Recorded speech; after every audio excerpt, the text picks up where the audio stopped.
My son cut me off after the divorce. Never asked, never wondered, just erased. He was 20. Old enough to drive, to vote, to make decisions that felt permanent even when they weren't. I stood in the hallway, holding the box of books he'd asked me to bring, and waited for him to look at me. He didn't. Just tapped something on his phone and said, without turning his head, Dad told me everything I need to know. Then he walked back into the house I used to live in, and the door shut behind him like it was closing on a chapter of my life I hadn't finished reading. I tried. God, I tried. Messages, voicemails, birthdays. I sent letters. Small packages. Books he once loved to watch I found tucked in the drawer of his childhood dresser. Nothing came back. One day the mail I sent was returned with a note in his handwriting. Please stop. It was the only thing I had from him in 5 years. Until today. I was washing dishes when the phone rang. Unknown number. Normally, I let those go, but something in me hesitated.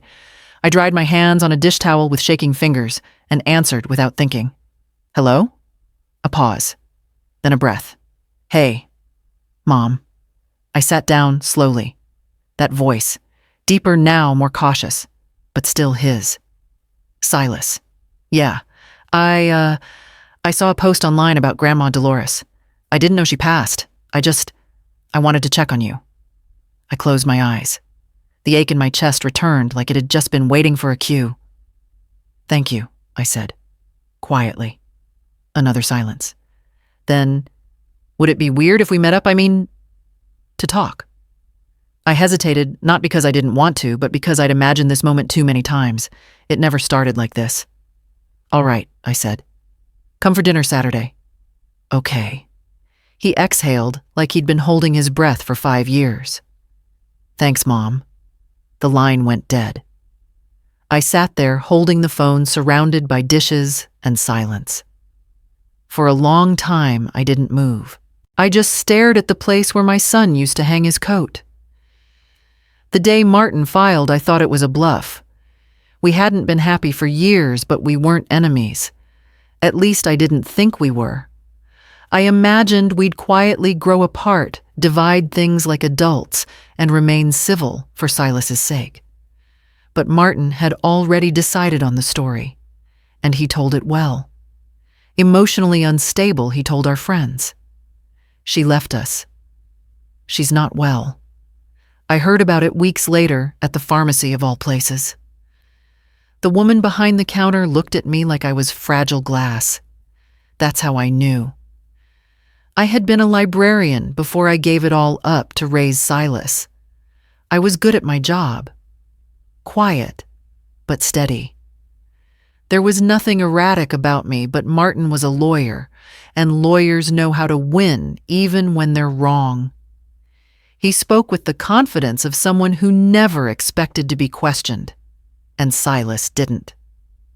When I told Silas I was moving out, he didn't ask why.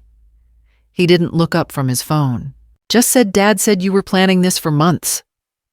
I opened my mouth to explain, but he stood and walked to his room. I followed him down the hallway, the same one where I used to tape his spelling words to the wall. He didn't look back. That night I texted him from the guest room at Becca's, where I was staying temporarily, I'm still your mom. No matter what he says, I'm still here. No reply. The next morning, my number was blocked. I wasn't expecting him to take my side. I was hoping at the very least he'd ask for it. But he never did.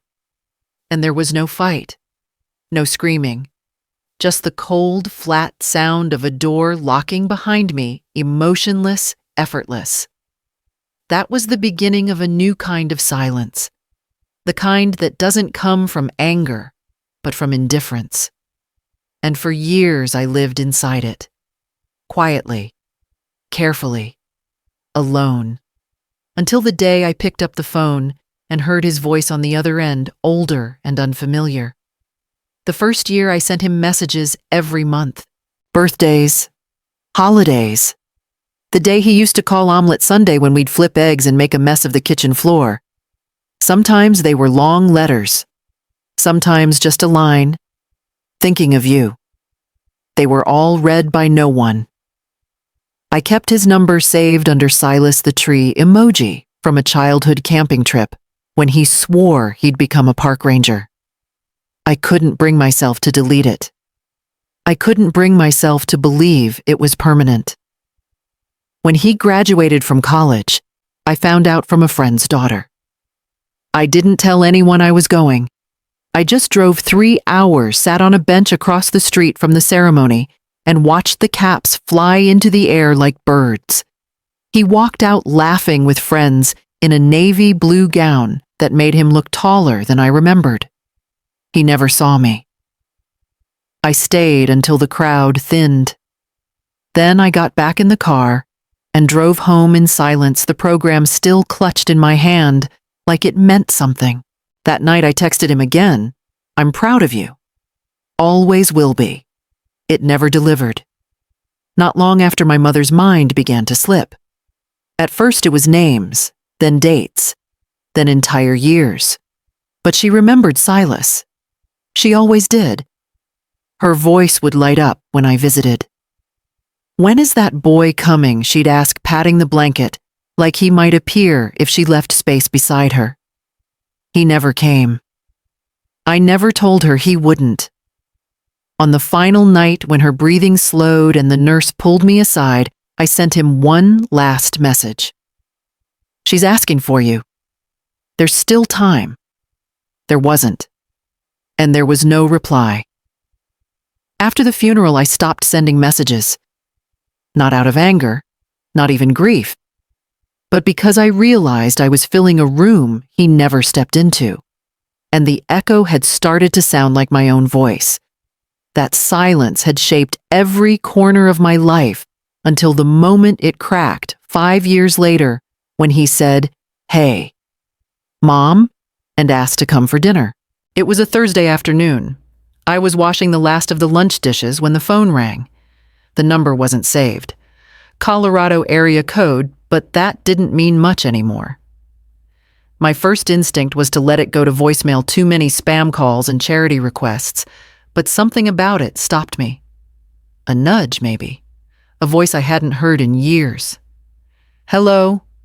There was a pause on the other end, a breath caught in the chest. "Hey, Mom." I leaned against the counter, knees weak. The sponge slipped from my hand and fell into the sink. "Silas. Yeah, I saw a post about Grandma Dolores, from someone you know, I think. I didn't know she'd passed." I swallowed hard. "She died in February." "I'm sorry," he said. She always made me feel seen." His voice broke a little on that last word, like it surprised him. I nodded even though he couldn't see it. "She never stopped asking about you." A long silence followed. Then he said, "I don't want this to be weird.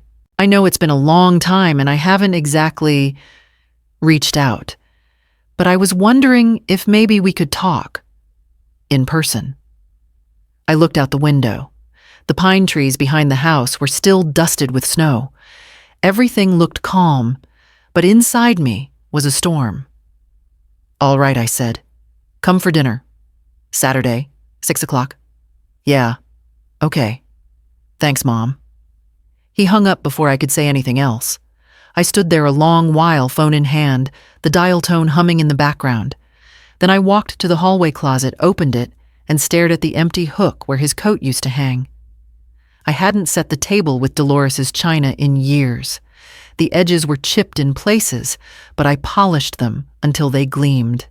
The shrimp scampi sizzled in the pan just the way he used to like it, light garlic, no lemon. I folded the napkins like she used to, even though he'd probably forgotten. Even though I was the only one who would notice. At 5:58, I heard a knock. Not the doorbell, just 3 soft knocks like he didn't want to disturb anything. I opened the door, and there he was. Taller than I remembered. His hair a little longer, eyes shadowed with something I couldn't name. He offered a small smile that didn't quite reach his eyes. "Hey," he said. "Hi, Silas. Come in." He stepped inside like someone entering a stranger's home. I noticed the way he looked around, quiet and careful, like measuring something. We sat down. The silverware clinked too loudly in the silence between bites. "This is really good," he said, finally. "I forgot how much I liked this. You used to request it every birthday." He gave a small nod. "I missed you," he added after a pause. I didn't know how to come back." I felt something swell in my chest. For a second, it pressed against my ribs, sharp and sudden. I blinked hard and forced my voice steady. "I'm glad you're here." He smiled a little more real this time. Then he reached for his glass and I reached for clarity. "What changed?" I asked. His hand paused midair, just for a breath, barely noticeable if you weren't watching. He looked at the plate instead of me. "A lot of things," he said lightly. "Life gets complicated, I guess." I nodded, but the warmth had thinned. I knew that pause. I'd lived inside it for years. After we cleared the table, I brought out the dessert apple tart from the bakery down the hill. He took one bite and complimented it, then checked his phone just briefly, but long enough for me to catch it. I poured tea and smiled, but a familiar quiet had returned. The kind that looks like peace, but isn't. We sat in the living room with our tea, the fire crackling low, and for a moment, I let myself believe the worst was behind us. He leaned forward, cupping his mug, eyes darting around the room like he was searching for the right sentence. "I wanted to tell you something," he said. "I'm getting married." I smiled, polite. "Congratulations." "Thanks." He glanced down. "It's been a little overwhelming. Wedding stuff. Planning. Finances." I nodded, waiting. "Grandma used to say everything would be mine." One day he added, voice softer now, that she was setting things aside, for when I was older. I felt my heart settle into stillness. I didn't blink. "She did say that. Before." He looked up. "Before? Before the divorce? Before she got sick? Before you stopped visiting?" He sat back slightly, not answering. "She changed the will 5 years ago," I said. "Everything came to me. I've kept it all in one place. For now." He didn't speak. I could feel the words stacking behind his lips. "I can give you $3,000, I said gently, "from my own savings. As a gift." His smile didn't come back. His eyebrows did. "That's it."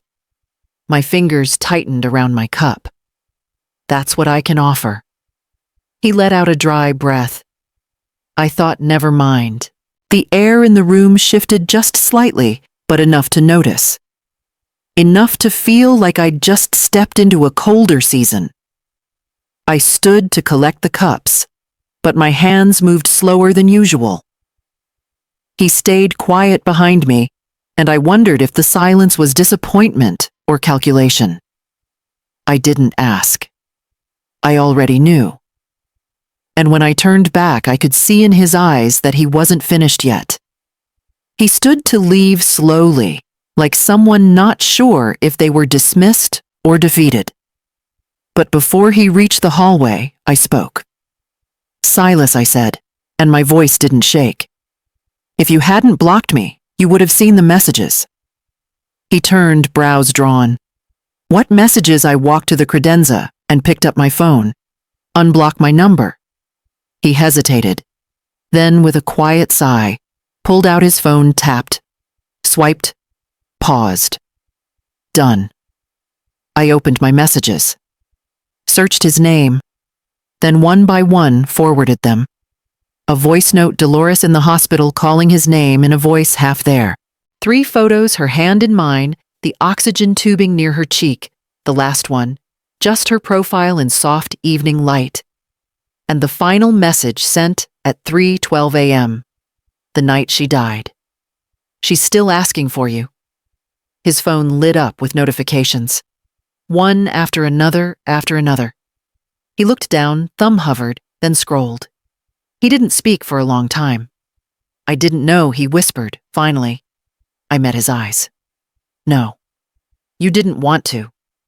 He swallowed hard. I know what you thought I said. I know what he told you. But you never asked me. Not once. He looked down again. She really changed it. She did, I said. And not out of spite. Out of clarity. He nodded, like he didn't understand, but wanted to act like he did. Then he sat back down slowly, like the weight of it all had just hit. I leaned against the counter, arms crossed. I spent 5 years mourning someone still alive, I said softly. While you went on, like I never existed. Silas opened his mouth, but I lifted my hand. I won't do that anymore. Not even for you. He didn't argue. He just sat there, his phone dimming in his lap, the weight of unread truths finally in his hands. I watched him and realized for the first time that I wasn't waiting anymore. Not for apology, not for love, not for him to come back. He didn't say goodbye. Just stood, nodded, and walked toward the door like someone who realized they'd been looking for the wrong thing in the wrong house. I didn't follow him. I didn't ask if he'd gotten what he came for. The door closed with a soft click. Not a slam. Not a pause. Just enough sound to know he was gone. I sat back down at the table. His plate was still half full. Shrimp-untouched sauce congealed the bread growing cold in its basket. I picked up my glass and finished the wine in one long sip. It tasted sharper than I remembered. The room was quiet again, but different than before. Not hollow. Not expectant. Just still. I gathered the plates slowly. Didn't rush. I rinsed them one by one like I was washing away the weight of the last 5 years. When I reached his napkin still folded neatly on the chair, I smoothed it once and tucked it back into the drawer. The candles had burned low. I blew them out gently. The room dimmed. I didn't turn on the lights. For the first time in years, I didn't feel like I was waiting. Not for a text. Not for a knock at the door. Not for someone to undo what had already been done. He had come, and he had left. And in between, I'd said what I needed to. Not all of it. Not every wound. But enough. I didn't hate him. That surprised me most. I just didn't need him to come back. I rinsed the last dish, set it on the rack, and dried my hands. Outside, the wind moved through the trees soft and steady. I turned off the kitchen light, walked into the quiet hallway, and reached for the lamp by the window. The old photo of my mother sat beside it, her smile catching the last sliver of glow before the room went dark. The call came 3 days later. I let it ring twice before answering, already knowing the voice on the other end. Corinne. Martin's tone was softer than I remembered. We need to talk. Silas he's upset. I didn't respond. Let him fill the silence like he always had. He told me he came to see you. Said things didn't go how he expected. Another pause. Then a breath. He's been quiet since. Withdrawn. I haven't seen him like this in a long time. Still, I waited. I think I owe you an apology. Now that got my attention. I twisted things he said. Back then. During the divorce, I made you the bad guy. It was easier for him to stay with me that way. I told myself I was protecting him, but really, I was just trying to win. I leaned back in my chair, let his words settle. I thought if he hated you, he wouldn't leave me. But now, I think I broke something permanent. I could hear regret in his voice, but not understanding. That was always the difference between us. You didn't protect him, I said. You trained him to abandon. He didn't answer. You taught him that love leaves when it's inconvenient, that it shuts doors and rewrites truth. And now he doesn't know how to come back. Martin let out a long breath. I know. I see it now. I hope you do, I said. But seeing it and fixing it are two very different things. He wants to try, Martin added. He doesn't know how. I did, I replied. For years. I left a trail of open doors. He never walked through one. There was nothing else to say. I ended the call, placed the phone face down on the table, and looked out the window. The snow had started again, quiet and light, covering everything like a clean page, waiting for someone brave enough to write differently this time. The envelope was plain. No return address, no name. Just my name written in handwriting I hadn't seen in over a decade. I stood at the kitchen counter and stared at it for a long time before sliding a butter knife beneath the seal. Inside was a single photograph faded a little bent at the corners. Silas, 6 years old, grinning wide, with a paper crown on his head. His eyes were bright, the kind that trusted the world. I remembered that day. He'd made the crown in Sunday school and insisted on wearing it through dinner, declaring himself king of everything. Tucked behind the photo was a note scrawled in the same unsteady handwriting. You were the best mother I never knew how to come back to. I'm sorry. No request, no explanation, just that. I sat down and held the photo in both hands. My thumb traced the edge of his smile. I didn't cry. I didn't feel triumphant. Just still. I walked to the fireplace and placed the photo on the mantel beside Dolores' ceramic cardinal. It belonged there, not because everything was healed, but because something had been named. That mattered. I didn't call him, not out of anger, not out of pride, but because there was nothing left to chase, no missing piece, no door half open.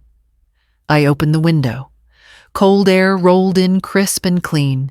It filled the room with something sharp and honest. Becca knocked a few minutes later, holding a pie still warm from the oven. Apple and cinnamon, she said, stepping inside. I made too much again. I smiled.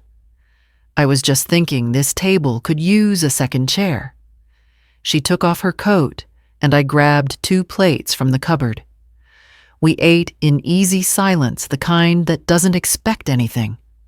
I poured tea, sliced the pie, and set the second place with Dolores' china, not out of memory, but out of habit I'd finally reclaimed for myself. Forgiveness doesn't always look like reunion. Sometimes it looks like setting a new plate at your own table.